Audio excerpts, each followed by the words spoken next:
Praise the Lord. Mathai എഴുതിയ സുവിശേഷം 8-ാം അധ്യായം 2 മുതലുള്ള വാക്യങ്ങൾ. കർത്താവേ, നിനക്ക് മനസ്സുണ്ടെങ്കിൽ എന്നെ ശുദ്ധമാക്കുവാൻ കഴിയുമെന്ന് പറഞ്ഞു. അവൻ കൈ നീട്ടി അവനെ തൊട്ടു.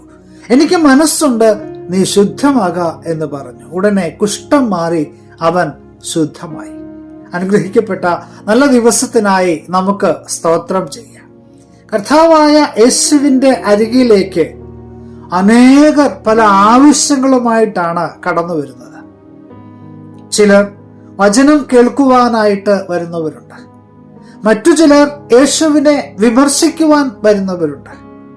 എന്നാൽ മറ്റു ചിലരാകട്ടെ യേശു ഒന്ന് തൊട്ടാൽ മതിയെന്ന ആഗ്രഹത്തോടെ അവിടേക്ക് കടന്നു വരുന്നവരുണ്ട്. യേശു മലയിൽ നിന്നിറങ്ങി താഴേക്ക് വരുമ്പോൾ ഒരു കുഷ്ഠരോഗി ഓടി വന്ന് അവനെ നമസ്കരിക്കുകയാണ്. ആരാധനാലയത്തിൽ പ്രവേശിക്കുവാൻ സ്വാതന്ത്ര്യം നിഷേധിക്കപ്പെട്ടവൻ, പാളയത്തിന് പുറത്ത് താമസിക്കേണ്ടി വന്നവൻ. കർത്താവ് അവനെ തൊടുകയാണ്. അവിടെ 2 കാര്യങ്ങളാണ് സംഭവിക്കുന്നത്. ഒന്ന്, അവന്റെ കുഷ്ഠം മാറി. 2, അവന്റെ ജീവിതമാകെ അവിടെ നിന്ന് മാറുകയാണ്. ഒരു പുതിയ ജീവിതത്തിലേക്ക് അവൻ പ്രവേശിക്കുകയാണ്. പ്രിയമുള്ളവരെ, ഇതുപോലെ കുഷ്ഠരോഗി കണക്കെ ജീവിതത്തിലും സമൂഹത്തിലും ഒക്കെ ഒറ്റപ്പെട്ടവരായിട്ട് പല അനുഭവങ്ങളിലും നാം ജീവിക്കാറുണ്ട്.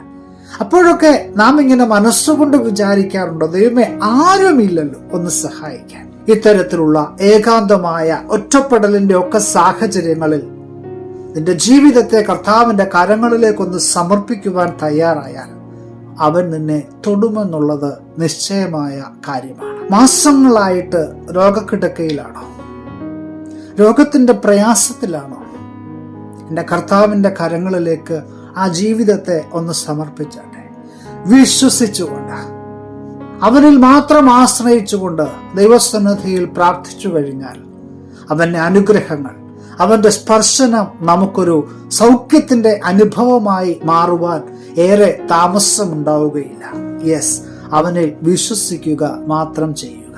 യേശു ബെത്സൈദയിൽ ആയിരിക്കുമ്പോൾ ഒരു കുരുടനെ അവിടേക്ക് കൊണ്ടുവരികയാണ്.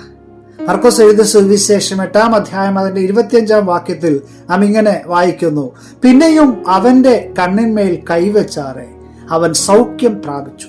മിഴിച്ചു നോക്കി എല്ലാം സ്പഷ്ടമായി കണ്ടു. യേശു ആദ്യം അവന്റെ മേൽ തൊട്ടു. പൂർണ്ണമായ സൗഖ്യത്തിന് വേണ്ടി അവനെ 2 പ്രാവശ്യം സ്പർശിക്കുകയാണ്. അതേ പ്രിയമുള്ളവരെ, യേശുവിന്റെ സ്പർശനം നമ്മുടെ ഭയത്തെ അകറ്റും.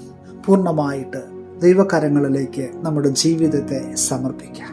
അതുപോലെ തന്നെ രോഗത്തിന്റെ അവസ്ഥകളിലായിരിക്കുന്ന നമ്മുടെ പ്രിയപ്പെട്ടവർക്ക് വേണ്ടി നമുക്ക് പ്രാർത്ഥിക്കാം. വേദനയിലായിരിക്കുന്നവർക്കായി, രോഗത്തിലായിരിക്കുന്നവർക്കായി, മനം തകർന്നവർക്കായി, നിരാശയിലായിരിക്കുന്നവർക്കായി എല്ലാവർക്കും വേണ്ടി നമുക്ക് പ്രത്യേകമായി പ്രാർത്ഥിക്കാം. പുതിയ ദിനം അനുഗ്രഹത്തിന്റെ നല്ല ദിനമായി തീരട്ടെ എന്ന് പ്രാർത്ഥിക്കുന്നു. Have A blessed day.